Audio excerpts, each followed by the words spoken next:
Yo, yo, yo, what it do, family? High value basketball. We are back once again with another dynamic, super awesome video from the best basketball commentary this side of the whole entire planet. Man, let's talk about this Kyrie Irving dude, man. We got to check in, man.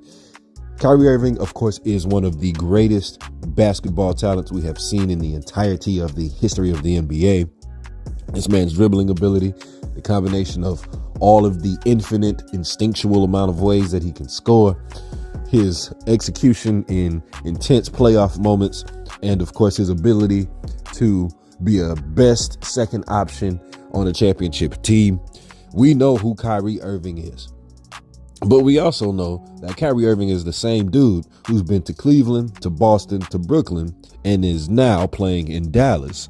And he's now playing in Dallas and has been to all of those subsequent spots because this man, albeit a great all-time player, he is also an all-time diva.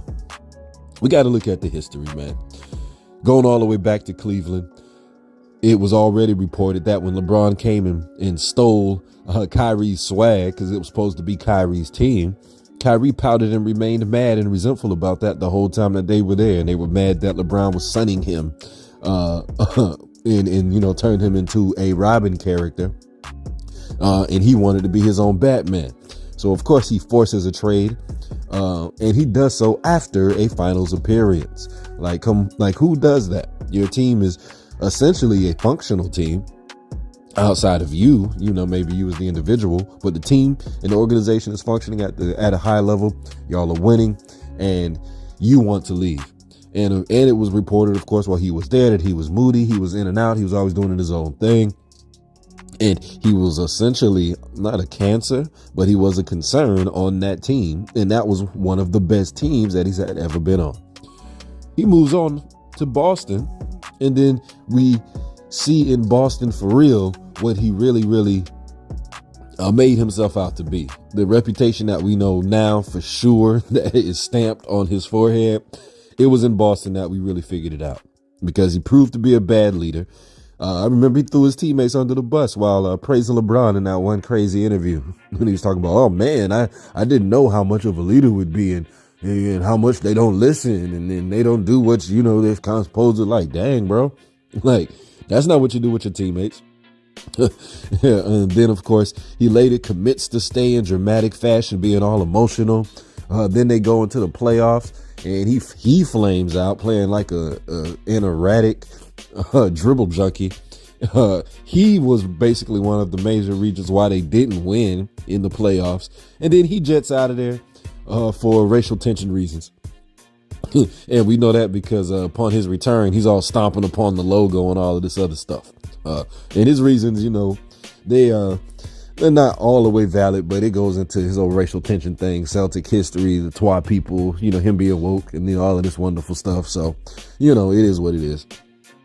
But then he tricks the people of Boston, swoops the rug from under there, then forces his way over to Brooklyn. He makes the management dismantle a great blueprint for success, a great put together team, great coaching, great system. And then he sets the whole roster up with him and KD to where it's brittle and broken. And he is forced to carry the team in that first year. So, of course, he's doing a carry job. He gets himself injured.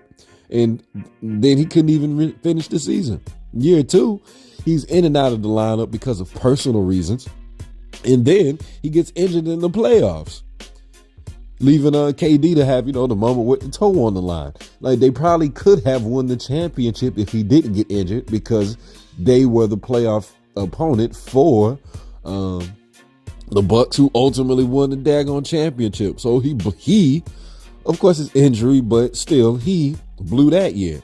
Then, of course, the next year, the whole vaccine fiasco happened. He basically didn't play 2/3 of the season. And then by the time he comes back, the team has no continuity and they get blown off the floor by Boston. Literally swept off the floor, clean sweep. And then this past current season, we got the Amazon video fiasco.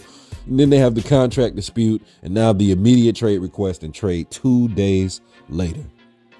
So This this is a whole lot, man. As far as my history of watching basketball and seeing different players and star talents, I have never seen someone be this much of a diva, this much of a flip flopper, this much of a I need to leave situations, this, that, and the third. Like, I remember when Kobe pushed Shaq out of town, and then Kobe was, requesting trades to other teams. People were livid. People were super mad at Kobe. They tried to crush Kobe. Part of the reason why Kobe's reputation is not as high as it, should be is because back in those days, people were super upset that a player of his caliber gonna push away a teammate of Shaq's caliber, and y'all gonna dismantle what y'all got good. The NBA had never seen, let's say never, but the NBA hadn't really seen two-star players who had success winning push each other out of town like that. Nobody saw that before. It seemed anti-competitive. It seemed diva-like. It seemed selfish. And so Kobe Bryant, of all people, the legend, caught the highest level of flack. But this dude, Kyrie, he doesn't get it. He gets a little bit of flack. The media is letting it be known, that he's jumping in and out of this, that, and the third. But when I see the fandom, the fans are like, yeah, just you got to do what you got to do. And they disrespected you, Kyrie. And man, they're supporting this foolishness, man. What else do you supposed to give Kyrie Irving? He's in the best situations he could possibly be in, and he figures out a way to wiggle his way out because he finds some flaw with each situation that he's in.